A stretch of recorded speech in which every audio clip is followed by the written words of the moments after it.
Hi there, and welcome to Ask AbeBooks. I'm Beth. And I'm Richard. And as always, we are here to answer all your book-related questions.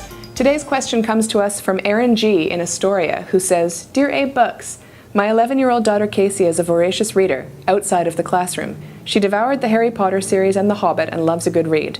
But the problem is that she's decided school subjects are boring and is unable or unwilling to really engage in her schoolwork. As a result, her grades are slipping. Do you have any book suggestions that might help spark her interest in her schoolwork? Any help is appreciated. Thanks, Erin. Oh, that's a tough one, Erin. It's really hard to get a bright, excited young mind to settle down and focus. A good tactic might be introducing books or characters that are really excited themselves about knowledge in a kind of cool, fun way. We have a couple of examples to get you started. So I'll start with some non-fiction books. Horrible Histories is a series of history books for children. They're well known in the UK, but perhaps not so well known elsewhere. I'll give you an example of some of the titles, which will give you a clue of their themes.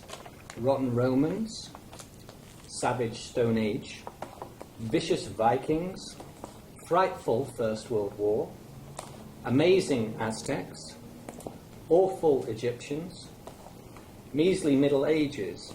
That sort of gives you the clue of how these books are themed.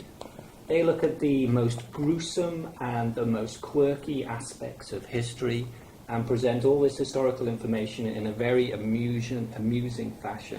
And let's be honest, kids that age love gruesome, alarming things, more than adults, I think. Exactly. Let me give you a little example. Claudius ruled 41 AD to 51 AD. Rottenest act. Claudius discovered his wife was a bit of a flirt and had wild parties with her friends. Claudius not only had her executed, but 300 party friends too.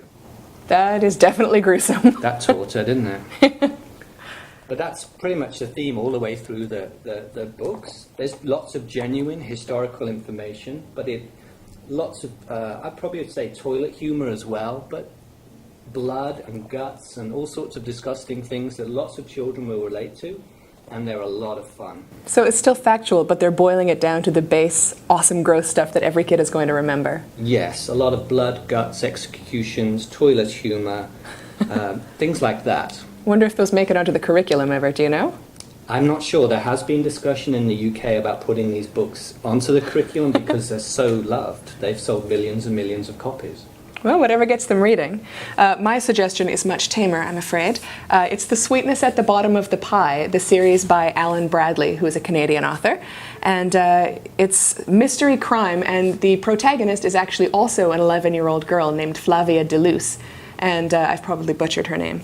And she lives with her father and her two sisters, and she's an amateur aspiring chemist and is fascinated by chemistry. And she's always using it for great things like dusting for fingerprints or putting poison ivy extract into her sister's lipstick and watching the results. She carries a scientific journal and is fascinated by science and always getting up to really interesting things. So it's the kind of thing that's education when you might not realize it, and it's such an engrossing read that I think any kid that age would love it. But isn't it an adult's book? You know, it's probably what I would call a young adult book, but I think an 11-year-old, like Erin writes about here, would probably be able to handle it if she's a voracious reader. Okay, it doesn't get too racy? Oh, not at all. This is very tame, very G-rated stuff here. So Erin, I hope that helps you. Thanks so much for writing, and please let us know how it goes. That's all for another episode of Ask Abe Books. We'll see you next time, and if you have a burning desire to ask a book question, please email us at askabebooks@abebooks.com. Thank you. Bye-bye.